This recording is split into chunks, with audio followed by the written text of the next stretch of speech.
Փետրվարի 2-ին գրող, հրապարակախոս, հասարակական գործիչ, Փարիզի և Բելգիայի համալսարանները նվաճած հայ գրական մտքից իրում իրգծված ուղեկցիցն ունեցող Կոստանդին Եղիազարյանի, նույն ինքը Կոստանդզարյանի ծննդյան օրն է։ Այս առիթով սպասվում են հետաքրքիր միջոցառումներ և հանդիպումներ գրողի գրական ժառանգությունը ևս մեկ անգամ հանրահռչակելու, հիշելու և փոխանցելու համար։ Մեր տաղավարում կզրուցենք Կողբ հիմնադրամի մշակութային նախագծերի պատասխանատու Սոնա Վերդյանի և քանդակագործ Մկրտիչ Մազմանյանի հետ։ Բարև ձեզ, բարի լույս։ Երևի թե սկսենք այն հարցից, որը քիչ առաջ էլ, երբ դեռ տեսախցիկները միացված չէին, ես հարցրի այս տարի 141 ամյակն է, այսինքն ըստ էության հոբելյանական չէ, ինչպես միտքը հղացավ, որ գուցե շարունակեք 140 ամյակին սկսված ծրագրերը, թե ոնց եղավ, որ շարունակություն ստացավ նախագիծը։ Քանի որ Կոստանդզարյանը իսկապես մեր մտածողությունը, մեր պատկերացումը, մեր ինքնաճանաչումը բարձրացնելու համար կարևոր կերպարներից մեկն է, որի բաց թողումը շատ մեծ է, սկսած խորհրդային տարիներից առ այսօր,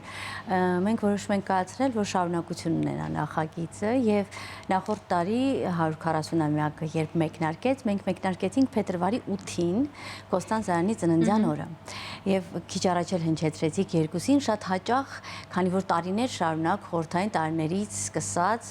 անդրադառնում են Կոստանդզարյանի ծննդյանը ամսի 2-ին, որովհետև սխալ ինֆորմացիա է, նույնիսկ գրական հարթակներում ձևավորված է։ Գրականագետներից շատերը գիտեն, թե Կոստանդզարյանի ծննդյան օրը փետրվարի 2-ին է։ Մենք այդ հարցը շտկելով սկսեցինք այս նախագիծը։ Առաջին մեր քայլը ոնց որ դա էր։ Եվ ամսի 8-ին պատկերասրահում ներկայացվեց մեծ մշակութային միջոցառում, որին ներկայացվեց Կոստանդզարյանը որպես մեծ անհատականություն եւ երաժշտության միջոցով հաշվի առնելով, որ հնչեցին Կոստանդզարյանի բառերի հիման վրա գրված, ասացվածների հիման վրա գրված մայստրո Տիգրան Մանսուրյանի ստեղծագործությունները երգչախմբային, այնուհետև բանախոսություններով հանդես եկան գրականագետները, իր թոռներն էին, տարբեր երկրներից ժամանել Հայաստան, իրենք նույնպես ներկայացան, անդրադարձան Կոստանդզարյանին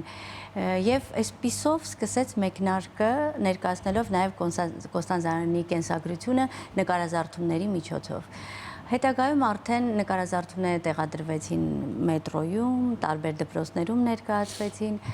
նաեւ ֆիլմաշար նկարվեց Բուն TV-ի հետ համագործակցությամբ, որի մեջ 10 մասի միջոցով փորձեցինք ընդգրկել ամբողջ Կոստանդզարյանի կենսագրական եւ ստեղծագործական ժառանգությունը, անդրադառնալով իր կյանքի տարբեր փուլերին, թե որ երկրներում է եղել, աշխարհի ինչ լավագույն արտիստների մշակույթի գործիչների հետ է հարաբերություններ ունեցել, այնպիսիք ինչպիսին օրինակ Շագալն է կամ Պիկասոն, նրանց հետ մտերիմ հարաբերությունների մեջ է եղել, համագործակցել են ստեղծագործական առումով։ Օտորինո Ռեսպիգին գրել է իր պոեզիայի հիման վրա իր իսկ խնդրանքով։ Ռեսպիգին խնդրել է Կոստանդզարյանից ցույցտվություն իր պոեզիայի հիման վրա օրատորիա գրելու։ Ու այսպես շարունակ շատ են այն մարդիկ հեղինակավոր մեծություններ, ովքեր Կոստանդզարյանի կողքին էին այդ շրջանում։ Եվ հասկանալով, որ այս նախագիծը շարունակության անհրաժեշտություն ունի, որովհետև Կոստանդզարյանը դեռևս բացահայտված չէ եւ կան մի շարք ստեղծագործություններ, անտիպ ստեղծագործություններ, որոնք ներկայացված չեն, եւ կա Կոստանդզարյան, որին մենք դեռևս մոտ չենք, որոշեցինք, որ նախագիծը շարունակություն ունենա եւ այս տարի Կոստանդզարյանի տարեդարձի օրը ներկայացնելու ենք ցուցահանդես, որին Կոստանդզարյանին կներկայացնենք ոչ միայն որպես գրող, այլ նաեւ որպես նկարիչ, որովհետեւ Կոստանդզարյանը բազմաշնորհ է եղել, ինչպես եւ կարծում եմ բոլոր տաղանդավոր մարդիկ, եւ իր նկարչական խոսքը արվեստում նույնպես հասանելի կլինի արդեն հանրությանը։ Բացի դա, ունենք շատ կարևոր մի քայլ, որը արվել է մեր կողմից, պարոն Մազմանյանի աջակցությամբ եւ համագործակցությամբ պարոն Մազմանյանի հետ, եթե ամեն ինչ ստացվի եւ քաղաքապետարանը հաստատի մեր առաջարկը գործընկերության, այսպես ասած, մեր քաղաքում արդեն մշտական իր տեղը կգտնի Կոստանդզարյանի քանդակը, որի հեղինակն է պարոն Մազմանյանը։ Այս պահին տեղադրված է քանդակը Իգիթյան կենտրոնի առջևում մինչև ամսի 16-ը, բայց եթե ունենանք հնարավորություն եւ Կոստանդզարյանը դառնա մեր քաղաքի անբաժան մի մասը, մեզ համար կլինի լավագույն ձեռքբերումներից մեկը։ Պարոն Մազմանյան, Ինչպիսին է քանդակը։ Ինչպես եք պատկերացրել Այդ դուք դե Զարյանին։ ասեք, տեսնողները դե ասեն։ Մենք դեռ չենք տեսել, եթե Ժողովուրդը ամենայն դե ազնվությամբ, բայց ձեր պատկերացումը։ Գիտեք, Կոստան Զարյան, ես երջանիկ եմ, որ իրեն տեսել եմ, իրեն հետ շփվել եմ 60-ական թվականներին եւ առավել երջանիկ եմ, որ ինձ ընձեռնվեց այդ արձանը կատարել, այսինքն ստեղծագործություն, որը նվիրված է Կոստան Զարյանին, ոչ թե Կոստան Զարյանի արձանն է, այլ հուշ, որը նվիրված է իրեն, ծավալ, որը նվիրված է այդ հանջարեղ մարդ մոլորակ մի անձի, որը չափանիշներ չկա, որ իր մեծությունը չափվի։ Եվ ինձ համար շատ դժվար էր այդ մեծությանը մեկնաբանել, ինչպես մեկնաբանել։ Բազմաթիվ էսքիզներից, բաներից հետո, մտորումներից հետո, վարիանտներից հետո եւ վերջապես մեր շատ հարգարժան ժյուրին, որի անդամներից մեկը նաեւ Սոնան էր, Տիգրան Մանսուրյանը, մեր Երվանդը, Խաչատրյան, եւ կարողացանք լեզու գտնել եւ հաստատեցին այն, որը որ ես էի սիրում։ Իրենք չմիջամտեցին եւ կարծում եմ ստացվել է մի հետաքրքրական հուշարձան, որը մեծ մտավորականի գրական մշակութային ինտելեկտուալ, չգիտեմ ինչպես ասել, ահռելի աշխարհայացք ունեցող մարդու հուշարձան պետք է կատարվեր եւ ես կարծում եմ կարողացա այդ բանը գտնել, այդ կորիզը գտնել եւ մեկնաբանել եմ։ Ես չեմ կարող գովեստի բաներ ասել իմ արձանին, բայց կարծեմ ինքն է Կոստան Զարյանի արձանն է, հուշարձանն է։ Հրաշալի, այ ինչ որ չափով նաև անարդարորեն կամ սոցիալական անարդարության հետևանքով, չգիտեմ ինչպես բնորոշեմ, այնքան տարածված եւ այնքան բացահայտված չէ Կոստան Զարյանը։ Ես որոշակի տեսակետ ունեմ այս մասով, բայց բնականաբար շատ հետաքրքիր է ձեր տեսակետը։ Ինչով է պայմանավորված այն, որ բավականաչափ հանրահռչակված չէ Կոստան Զարյանը, այսինքն այնքան, որքան ինքը արժանի էր։ Որտեղ որ կարդում ենք, այնքան մերօրեական խնդիրներ կան, այնքան արտարծվող հարցեր կան, որ ապշում ես ոնց կարող էր այդ թվականներին ապրող մարդը այդքան չեմ վախենա բառից ազատամիտ լիներ, այդքան առաջադեմ լիներ։ Գուցե հենց այդ էր պատճառը, որ Կարծում խորհրդային կարգերի ամենամեծ խոչընդոտներից մեկն է, երբ ստեղծագործող մարդը ունի սեփական ինքնություն, ազատություն եւ պատկերացումներ եւ այն փաստը, որ նա արևմտյան մշակույթում ինտեգրված եւ ճանաչելի եւ սիրված անհատ էր, որովհետեւ Իտալիան փորձում էր իրեն դարձնել իտալացի հեղինակ, Գերմանիան փորձում էր գերմանացի, Ֆրանսիան, ամենուր նա կարող էր իր տեղը գտնել։ Միացյալ Նահանգներում իր ապրած տարիների ընթացքում դարձյալ արժանացել էր ուշադրության եւ պատրաստ էին իրեն պահելու իրենց մշակութային միջավայրում, բայց դա այնուամենայնիվ հաշվի առնելով, որ մեկ անգամ վերադարձավ Հայաստան, տեսավ, որ չի ընդունվում, նույնիսկ գրողների միության անդամ չէր։ Երկրորդ անգամ ամեն դեպքում որոշում կայացրեց վերադառնալու, իհարկե այստեղ մահացավ, բայց միևնույնն է ընդունված չէր։ Միևնույնն է չկար այն գնահատվածությունը, այն արժանավոր գնահատվածությունը, որին պետք է նա արժանանար։ Իսկ հաջորդիվ արդեն կարծում եմ արդեն բովանդակության պակասի հետևանքներ են, հաշվի առնելով, որ կրթահամակարգը տարիների ընթացքում այնքան ձևափոխվեց, որ մարդկանց արժեքներն ու պատկերացումները նվազեցին, ժամանակ չի եղել անդրադարձի Կոստան Զարյանի ուսումնասիրության։ Եվ այսօր, երբ արդեն փոքրիկ շատ է սոցիալական խնդիրների լուծում երևում է, գոնե եթե ուսումնասիրենք մասնագիտությունների հասանելիության առումով եւ այն, որ երիտասարդ սերունդը կամ նույնիսկ ավագ սերնդի ներկայացուցիչներ, ովքեր ազատ միտք ունեն եւ պատրաստ են անընդհատ ինքնակրթվելու, ունենում են հնարավորություն արտերկրի հետ համագործակցության, սա նշանակում է, որ մի փոքր ավելի ինքնաբավ ու հանգիստ ենք եւ կարող ենք կրթության ճիշտ բաց թողումների լրացումն ապահովել։ Եվ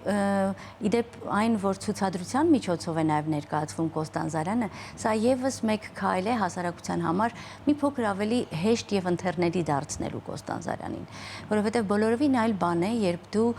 երբևէ չես կարդացել բարդ գրականություն եւ վերցնում ես հաստափոր գիրք, փորձում ես այն կարդալ, ուսումնասիրել, հասկանալ, կարող ես կարդալ մինչեւ վերջ, բայց այդպես էլ ոչինչ չհասկանալ։ Իսկ բոլորովին այլ բան է, երբ դու պատկերի միջոցով աստիճանաբար մոտենում ես Կոստան Զարյանին, տեսնում ես իր գծանկարները, տեսնում ես իր ճամփորդությունները, պատկերացնում ես այն միջավայրները, որտեղ նա եղել է, այն մարդկանց, ում հետ համագործակցել է։ Շատ հաճախ այդ հեղինակությունները մեծացնում են ավելի հետաքրքրվածությունը Կոստան Զարյանի հանդեպ։ Նույն Պիկասոյի անունը հնչեցնելիս դու հասկանում ես, որ մարդիկ գուցե չեն էլ տեսել Պիկասոյի նկարները, բայց անունը գոնե ճանաչում են, դրանից ելնելով արդեն հետաքրքրությունը մեծանում է Կոստան Զարյանի նկատմամբ։ Իսկ Կոստան Զարյանը իսկապես մեզ համար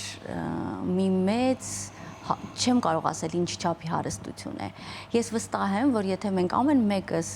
փորձենք մի քիչ ուսումնասիրել Կոստան Զարյանին, մեր ինքնաճանաչումը, մեր ինքնության բացահայտումը, մեր տարածաշրջանի ճիշտ ընկալումը բոլորովին այլ որակ է ունենալու, որովհետև մարդը իսպանական մշակույթի հետ առնչվելով, եվրոպական լավագույն մշակույթների կրողը լինելով անդադար համեմատություններ է տարել Հայաստանի հետ, հայի ծագման հետ, մեր մշակույթի հետ եւ ճշգրիտ կերպով կարողացել է գնահատել եւ արժևորել այն, ինչի կրողը կարող էինք լինել այսօր նաեւ մենք։ Եվ սա ճանապարհն է դրա կրողը դառնալու, կարծում եմ։ Այ խոսեցինք ցուցահանդեսից, խոսենք թե ինչպես ստեղծվեց գաղափարը այն կոչել Արարատյան մարդը։ Կոստան Զարյանի համար կան մարդու տեսակների առանձնացումներ, հա, միջերկրական մարդ եւ դրանց մեջ էր նաեւ Արարատյան մարդը, որն իր համար ամենանախընտրելին էր եւ քանի որ բացի դա ունի նաեւ գրական ստեղծագործություն, որը ամբողջապես ներկայացնում է Կոստան Զարյանի բովանդակությունն ու իր ստեղծագործական կարևոր խորհուրդները, որոնք փորձում են փոխանցել, որոշում կայացվեց, որ նաև խորագրվի Արարատյան մարդը ցուցադրությունը։ Բացի դա նաև Արարատյան մարդ է կոչվում մեր ֆիլմաշարը, որը նկարագրում է ամբողջությամբ Կոստան Զարյանի կենսագրությունը։ Պարոն Մազմանյան, հետաքրքիր է, երբ ձեռնամուխ եղաք արդեն աշխատանքներին, ինչ որ բաներ վերընթերցելու կարիք եղավ, թե ամբողջը հիշողության, ամբողջը մտքի վրա հիմնվելով եղավ։ Ընթերցեցի, ես պետք է գտնեմ, որ ինքս էլ եմ մեղավոր եւ մեր հասարակությունն էլ է մեղավոր եւ ձեր նախորդ հարցին էլ ուզում էի պատասխանել, որ Կոստան Զարյան գրականությունը ընդհանրապես pedagogical հովանավորություն է սիրում գրականություն, պետք է հրատարակել, պետք է խոսել եւ այլն։ Ժողովրդի մագարտակը ոչ մի երկրում Բախի ժամանակ Բախ չեն լսել, Միքելանջելոյին չեն հասկացել, շատ-շատերին չեն, Ռոդենին չեն հասկացել, միայն սալոնային բաներն են հասկացել։ Մեծությունները իրենց հասարակությունից շատ բարձր են, դժվար է հասարակությանը ընկալել։ Հիմա Փառք Աստծո մեր Սոնայի եւ իր խումբի միջոցով հանրահրճակման գործեր են տարվում, չնայած ես կարծում եմ նրա օդար լեզվով գրած գործերը, որով բազմամիլիոնանոց ազգեր են, շատ լավ ճանաչում են Կոստան Զարյանին եւ գիտեն նրա մեծությունը, նույնպես մեր մոտ կսկսվի հիմա հանրահրճակվել ինքը, արդեն հանրահրճակվել է, չմոռանանք, որ արգելված է եղել ինքը։ Իսկ գալով ձեր հարցին, թե եթե ես չընթերցեի իր գրականությունը, իր գրվածքները, թե ինչպես է պաշտում ինքը Հայաստանը, Արարատյան երկիրը, Հռիփսիմեն, մեր երկինքը, մեր Սևանը, թե ինչպես չարչարանքով նավը ինքը ուզում էր հողի վրայով ցամաքով հասցնել Սևան այդ սիմվոլիկ այդ ալեգորիկ բաներով ես չի կարող նրան մեկնաբանել այնպես ինչպես հիմա եմ մեկնաբանել գրքերը հատկապես գիրք ունի, որ կոչվում է Իսպանիա է կոչվում, զարմանահրաշ մի էսթետ է ինքը, զարմանահրաշ անալիտիկ ուղեղով օժտված եւ ինչ ասեմ, ահռելի լցված տարբեր գիտություններով եւ մշակույթներով մարդ, որը նկարագրում է Իսպանիայի քաղաքները, Իսպանիայի երկինքը, Իսպանիայի ջուրը, ամենալավն է աշխարհում, ամենագեղեցիկն է, ամենահամեղն է, բայց Հայաստանի հողը, Հայաստանի ջուրը ավելին է, քան Իսպանիայինը։ Եվ այդ ամենը թե ինչպես է ինքը չափած ճիշտ ես էլ այդպես եմ Հայաստանը կարծում ինչքան էլ Հայաստանը փոքր է չերևացող է բայց ինձ թվում է թե իմ մեջ իմ ուղեղի մեջ որը տիեզերական բաներ ունի ուղեղը անսահմանություն ունի ինձ համար իմ երկրից ավելի բարձր չկա եւ հիմա ինձ համար Կոստան Զարյանից ավելի բարձր գրող քիչ գիտեմ մեր մեծագույն գրողներից է ինքը եւ ընթերցելով իր բոլոր գրքերը համարյա թե բոլոր գրքերը Ես իհարկե գրական բանից քանդակագործությունը լրիվ ուրիշ բան է, հեչ կապ չունի գրականության հետ, փիլիսոփայության հետ, ծավալի լեզու է, աշխատեցի ծավալի լեզվով մեկնաբանել իրեն որպես մեծություն, ոչ թե այս գիրքն է գրել, այն գիրքն է գրել, այն մեկն է, այլ քանդակ, որպես ծավալ, որպես երևույթ, ծավալային երևույթ։ Պարոն Մազմանյան, քանդակի մեջ Զարյանի այս հայրենասիրությունը, սերը դեպի հայրենիք, այն ինչպես եք նկարագրել։ Եթե դու նախ ասեմ ձեզ, քանդակագործը պետք է այնքան ուժ ունենա, ինչքան այն մարդը, որին դու ուզում ես մեկնաբանես։ Հիմա ես չեմ ասում, որ անհնար է Կոստան Զարյանի տարողությունը ունենալ, բայց ես էլ անցել եմ քրդնաջան ճանապարհ եմ անցել քանդակագործության մեջ եւ հասկացել եմ թե ինչ բան է քանդակագործությունը քանդագելը չէ որ դու մարդուն ճիշտ անատոմիական ձևով քանդակում այլ քո մեկնաբանությամբ քո ծավալային մտածողությամբ քո աշխարհ հայացքով եւ ես կարծեմ թե իրեն համար համապատասխան ձևեր գտել եմ ինքը այդքան էլ անատոմիական չէ եթե դիտեք տեսնեք ծավալային քանդակային մեկնաբանություն է Զարյանը ոչ սովորական քանդակ է այսինքն այն հատկապես մեր քաղաքային մշակույթում տարածված քանդակներից չէ այն իսկապես ներկայացնում է Կոստան Զարյանին կարող ենք եթե ֆիզիկապես խոսենք քանդակի մասին գլուխն է եւ այն ժառանգությունը որի գրողն է եղել նա եւ կարողացել է փոխանցել իր գրականության միջոցով բայց թե ինչքան բովանդակություն է ներդրված դա արդեն դիտողից է կախված, այո, թե ինչպես ես տեսնելու, ինչպես ես բացահայտելու եւ կարծում եմ ամեն անգամ նոր գիրք ընթերցելիս գալու ես նորովի բացահայտելու Կոստան Զարյանին քանդակի միջոցով արդեն ինչպես տարբեր տարիքում գրականության անդրադառնալիս նորովի ես բացահայտում հեղինակին եւ ստեղծագործությունը նույն կերպ այստեղ արդեն ամեն անգամ նոր գիրք կարդալուց հետո կարողանալու ես նորովի Կոստան Զարյանի այդ բաց անսահման բաց միտքը ընկալել եւ գուցե նաեւ այստեղ երջանկության զգացում ունենալ, որովհետեւ հասկանում ես, որ դու ինքդ այդ ազգի ներկայացուցիչն ես եւ դրա կրողն ես եւ կարող ես նաեւ ինքնակրթվել, ինքնազարգանալ այդ բոլոր։ Ես ձեզ ասեմ, որ տեսեք նավը լեռան վրան վեպի մասին ենք խոսում, չէ՞։ Այդ վեպը նույնիսկ ժամանակակից բոլոր չափանիշերին համապատասխան է, այսինքն այն, որ հիմա գրականությունը ստեղծվում է այնպես, որ մոտիվացիա լինի երիտասարդների համար ձգտումներ լինեն, հաղթահարելու ունակություններ ձեռք բերենք, գործիքակազմ ունենանք առաջ շարժվելու, այդ ամենը տրված է նաև նավը լեռան վրա վեպում։ Հա, ու կներեք ես հիշում եմ, երբ որ մենք դպրոցում անցնում ենք, սենց գրականության ցանկ կար եւ մենք ամենաակտիվը առանց չափազանցնելու այդ մեր տարիքային 16-17 տարեկանում ամենաակտիվը եւ ամենաներգրավվածը հենց նավը լեռան վրա ստեղծագործությունն էինք մենք քննարկում ու շատ հաճախ այդ կապում էին այն բանի հետ, որ ինքը ավելի արտասահմանյան, ինչ որ արևմտյան հայացքներ ուներ եւ այլն, սենց շատ ներգրավված էինք մենք այդ իրապես հետաքրքրությամբ ենք կարդում, ոչ թե ուղղակի այդ ցանկում կար եւ մի անգամից ես սա հիշեցի, այ հետաքրքիր է կա մի փաստ, մի դետալ Զարյանի մասին, որ շատերին կարող է զարմացնել, նաեւ ձեզ է այդ փաստը զարմացրել, գուցե քիչ հայտնի է, գուցե շատ հայտնի է, բայց չի խոսվում դրա մասին։ Դե այն, որ նա իսկապես ուներ նկարչական ձիրք, ինձ համար բացահայտում էր եւ ցուցադրության ժամանակ ներկայացվելու են իր գծանկարները։ Շատ հետաքրքիր գծանկարներ են, ոմանք երևում է, որ տենց աշխատանքի ընթացքում էսքիզներ են արված, ոմանք երևում է, որ մարդն իսկապես ուզեցել է նկարել։ Այն, որ